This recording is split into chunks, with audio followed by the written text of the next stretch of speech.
Hello, SSJ5 Danny here once again with another movie review, this time of the movie Sin City: A Dame to Kill For, created by Frank Miller, directed by Robert Rodriguez. Now, this movie, uh, from what you see, it supposedly takes place after the last one. The only clue you really get from that is that Hardigan is dead.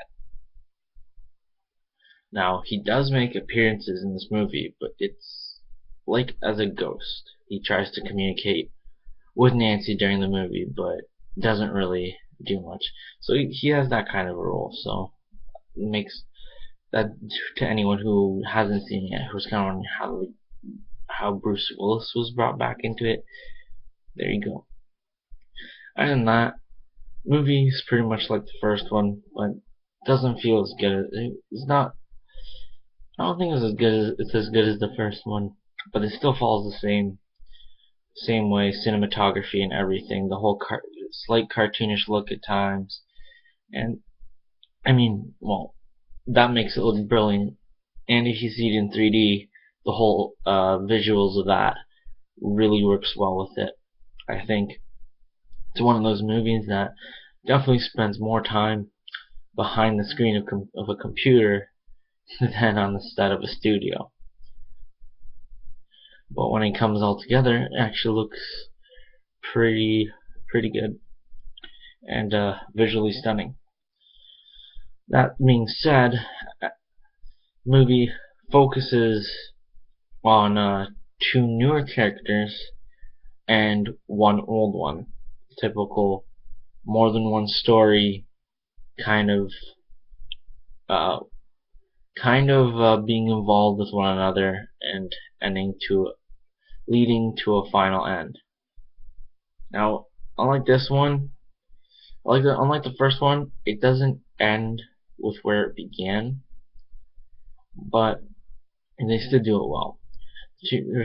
The three new characters that are sent to this one are Johnny, a high roller who never loses, who's played by Joseph Gordon-Levitt, a photographer who apparently used to have a past tied up with Sin City, who's played by his name is Dwight, and he's played by Josh Brolin, and then he ends up getting screwed over by Eva Green's character Ava, who ends up the whole like you see. So you get the chance to go get the revenge kind of thing.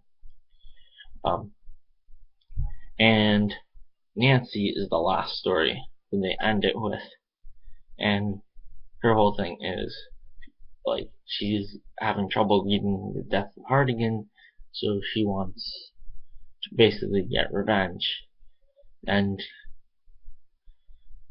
kill the senator. So you have those three stories. Other than that, Mickey Rourke returns despite somehow dying in the first one. Well, allegedly dying, getting shocked. So Marv is back. You have Gail returns, played by Rosario Dawson.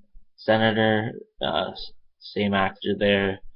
You get some new cameos from Ray Liotta, brief, and even Christopher Lloyd, who was, I remember him as Doc Brown, if any of you've seen Back to the Future.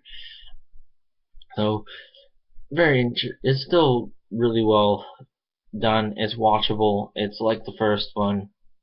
It's pretty much, that's what it is. It's the first movie with new stories, just not as good considering it's like you're almost seeing the same thing over again. Well, that's all I have to say about that. Go see it in theaters. I still do recommend it despite anything bad I might have said, but it's still a good film. It's stunningly, visuals are still stunning, and it's definitely watchable in 3D. So yeah, SSJ5 Danny. I'll see you next time. Probably with the November Man, but I'm not exactly sure at this point. So I'll see you guys out.